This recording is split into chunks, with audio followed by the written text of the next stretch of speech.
हाँ तो डियर बच्चों, तो आज मैं नेक्स्ट पार्ट लेकर आया हूँ एक्सरसाइज 1.4 का क्लास 9th के लिए एलोक बुक से। तो प्रश्न नंबर 3 दिया है हमारे यहाँ। प्रश्न नंबर 3 में 4 प्रश्न हैं। तो पहले पढ़ लेते हैं इसका हेडलाइन क्या है। क्या रहा है कि निम्नलिखित के संयुग्मीकरणी लिखे।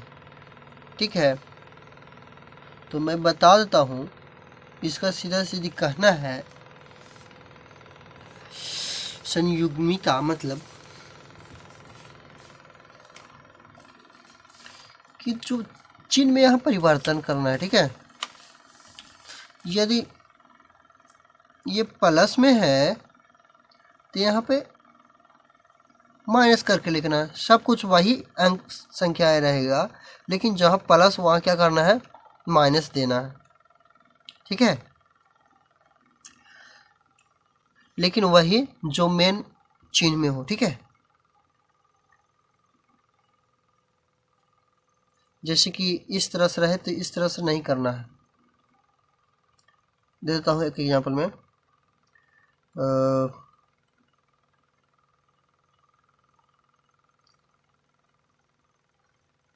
3 इतना है और ये 5 कर देता हूँ, और यहाँ प्लस है 2√5। इस तरह से हो। इस वाला को नहीं चेंज करना है, बल्कि इस वाला को चेंज करना है। ठीक है, तो इसी तरह से यहाँ देखिए संयुग्मी कर रहा है ना, सब संख्या वही रहेगा। क्या हो जाएगा, केवल चिन्ह में परिवर्तन हो जाएगा। यानी कि इसका संयुग्मी इतना है 3 माइनस √2। इसका क्या होगा, माइनस है तो क्या हो जाएगा, प्लस हो जाएगा। 5 माइनस है तो प्लस √3। इसका क्या हो जाएगा, √5 माइनस है तो प्लस √3। इस तरह से हम इसको सोल्व कर पा देंगे। ठीक है, ये खत्म हो गया। ये ऑल का ऑल पूरा का पूरा सोल्व हो गया। इस तरह से करना, ये तो इजी था। चलिए प्रश्न नंबर 4 को सोल्व करते हैं। प्रश्न नंबर 4 को सोल्व करते हैं। तो प्रश्न नंबर 4 दिया हुआ है, देखिए करनी में 5 दिया हुआ है, x के पावर 2, y के पावर 4 और z के पावर भी 4 दिया है। सॉरी, y के पावर 3 है, यानी 3 है। मैंने यहाँ गलत लिख दिया है, देख लीजिए। इतना का परिमेयकारी गुणक लिखना है। ठीक है, क्या लिखना है, परिमेयकारी गुणक। तो हमको उसके लिए क्या करना पड़ेगा, थोड़ा समझिएगा। तो हमें उसके लिए 4 करना,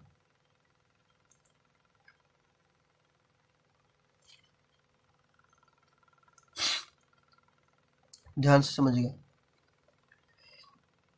पहले अंडर रूट में से कर देते हैं। ठीक है, करनी में 5 है, उसको 5 ही लिखते हैं। लेकिन यहाँ ध्यान देने वाली बात यह है, x के पावर कितना है, यहाँ पे x के पावर 2 है ना, और करनी में कितना है, तो करनी में 5 है। तो 5 में से 2 गया तो कितना बचेगा, 5 में से 2 घटाएंगे तो कितना बचेगा, 3 बचेगा। तो यहाँ x के पावर कितना कर देना है, 3 कर देना। इस तरह से सोल्व करना। यहाँ कितना है, y के पावर 3 है ना, तो 5 के पावर 5 में से y के पावर 3 घटाना। ठीक है, पावर को घटाना।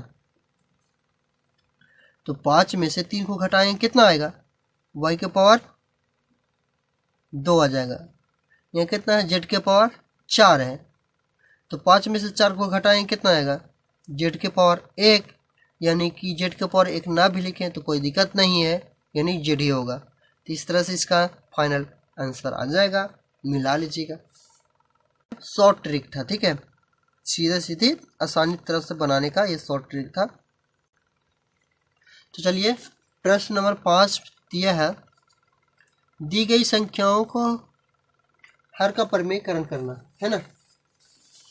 कह रहा है दी गई संख्याओं के हर का परिमेयकरण करें। तो 5 का ये प्रश्न नंबर 1 है।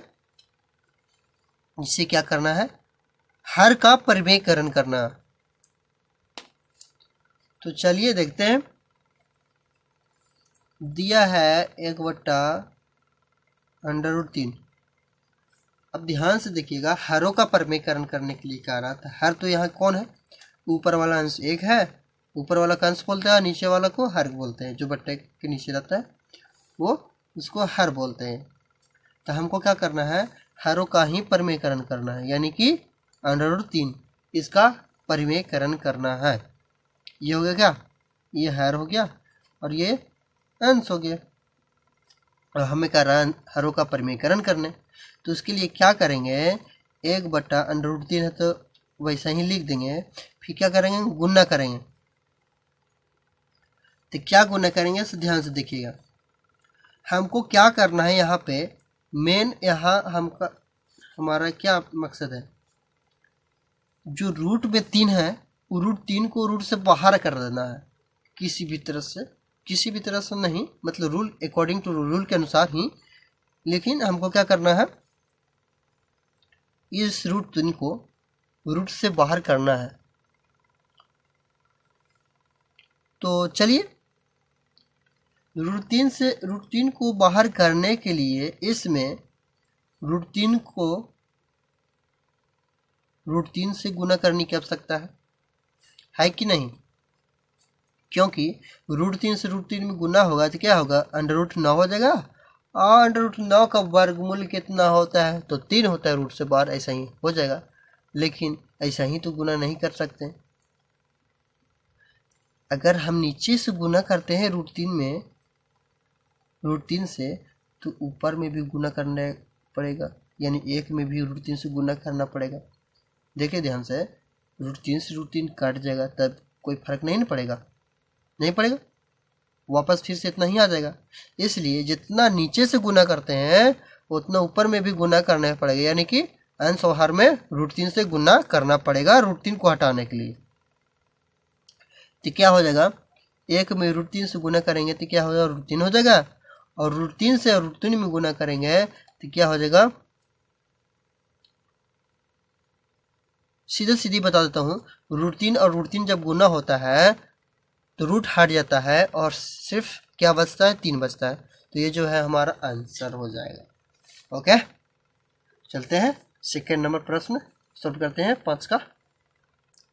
तो चलिए 5 का सेकेंड नंबर यानी दूसरा प्रश्न ये रहा।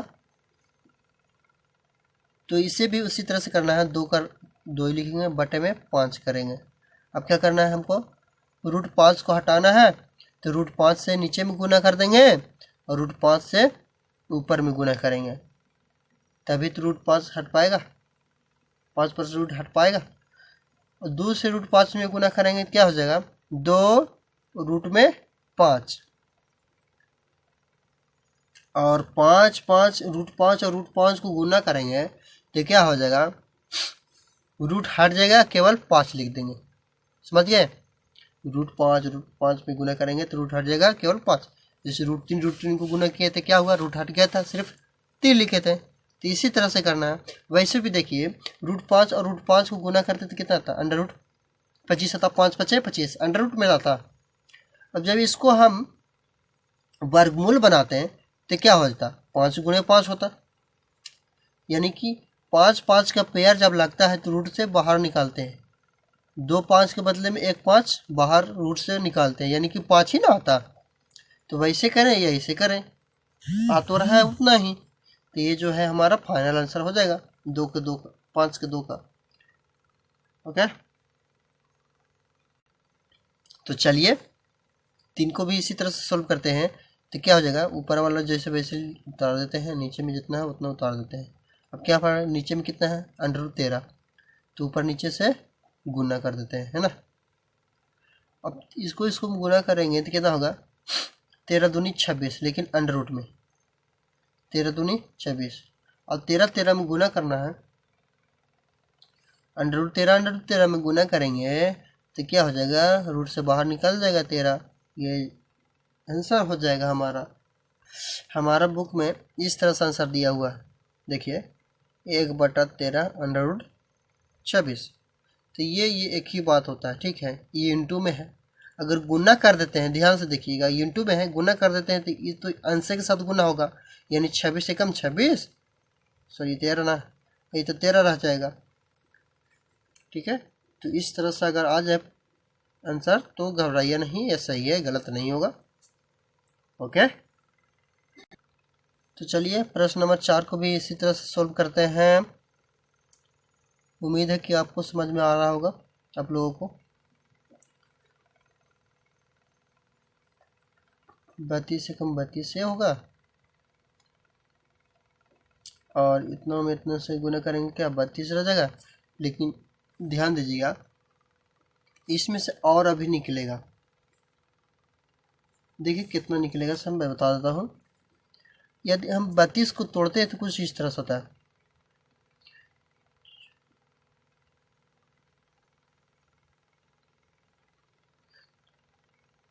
देखिए 2 दूनी 4, 4 दूनी 8, 8 दूनी 16, 16 दूनी 32, 32 को हम इस तरह से तोड़ चुके हैं। अब क्या करना है, हमें हर एक पेयर पर, यानी हर एक दो पेयर, हर एक पेयर पर एक दो को बाहर निकालना है, एक दो बाहर निकालना है ना। नहीं समझ में आ रहा, मतलब दो पर एक दो को बाहर निकालना, एक जोड़ा दो पर एक दो बाहर निकाल देना है। यानी देखिए यहाँ एक इसका जोड़ा लग रहा है, एक इसका, एक दो का जोड़ा नहीं लग रहा, तो दो को दो निकाल देंगे, क्या हो जाएगा 2 गुणे 2, और अंडर रूट क्या हो जाएगा 2, सॉरी बट्टा में यहाँ लिखना भूल गए 32।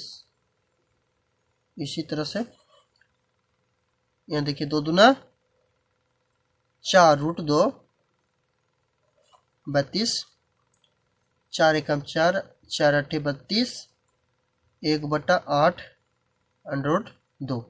तो ये जो है हमारा फाइनल आंसर होगा, ठीक है। देख लीजिए किस तरह से सॉल्व किया हूँ, इस तरह से होगा। तो हेलो डियर बच्चों, ये प्रश्न नंबर 5 का 5वां प्रश्न है, और ये थोड़ा सा समझने वाली बात है। इसमें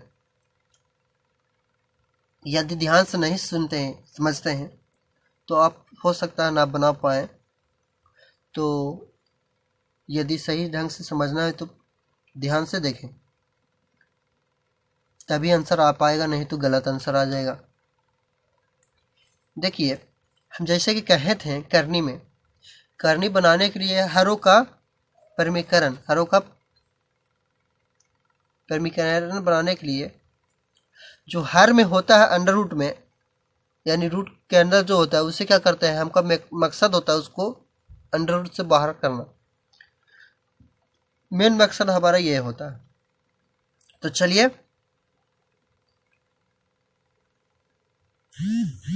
इतना कुछ दिया है हमारा प्रश्न,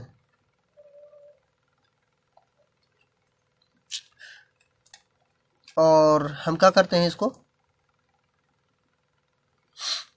गुना कर देते हैं।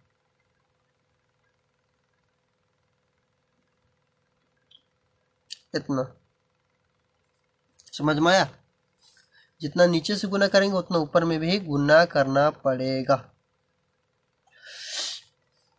तो क्या इतना से मेरा जो हर है वो रूट से बाहर आ पाएगा? तो मैं तो कहूँगा नहीं आ पाएगा। क्यों नहीं आ पाएगा? इसका रीजन है करनी में जो 3 है वो साथ साथ 3 को मिलना चाहिए, यहाँ 2 ही मिल रहा है। तो क्या करें, जब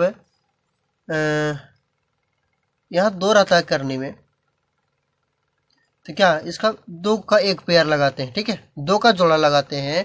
लेकिन यहाँ करनी में कितना है, 3 है, तो 3 का हम एक ग्रुप बनाएंगे, यानी कि एक जोड़ा बनाएंगे। समझ में आया? तो देखिए यहाँ करनी में 3 है, तो हमको क्या करना है, हमको इस तरह से आना चाहिए। करनी में 3 × 7, करनी में 3 7 √7, करने में 3 √7। अगर इस तरह से आता है तभी हम इसको रूट से बाहर कर पाएंगे और 7 लिख पाएंगे, लेकिन ऐसा है नहीं। तो क्या करना पड़ेगा, इसके लिए एक बार और गुना करना पड़ेगा। किसमें? हर और अंश में। कितना से? √7 से, है ना? समझ में आया बात? अब देखिए करनी में 3 है और 7 का 3 मिल रहा है, 3 ग्रुप मिल रहा है ना, यानी 3 का पेयर मिल रहा है। अब हम आसानी से निकाल पाएंगे अंडर रूट जो 7 है उसको आसानी से निकाल पाएंगे। तो क्या हो गया, ये तो √5 हो गया, ये हो गया √5। ऊपर में क्या 2। अब इसको ये तीनों को गुना करेंगे और तीनों को गुना करने पर क्या आता है हमारा, करने में 3 और 245 आता है। लेकिन बुक से कितना आंसर देता है थोड़ा मिला लेते हैं, थोड़ा सा वेट करिएगा। चलिए हमारा आंसर यही है, बुक में भी यही दिया हुआ है, तो ये हमारा फाइनल आंसर है। इस तरह से हम इसे सोल्व करेंगे, ठीक है। यदि नहीं समझ में आता है तो कमेंट बॉक्स में कमेंट करिए हमारे प्रश्न को नहीं समझ में आता है तो, और यदि समझ में आ रहा है तो ध्यान से देखिए और अपने फ्रेंड्स ग्रुप में भी इसे शेयर करें ताकि वो भी लाभ उठा पाए। ओके बाय, फिर मिलते हैं अगले एपिसोड के साथ, ठीक है।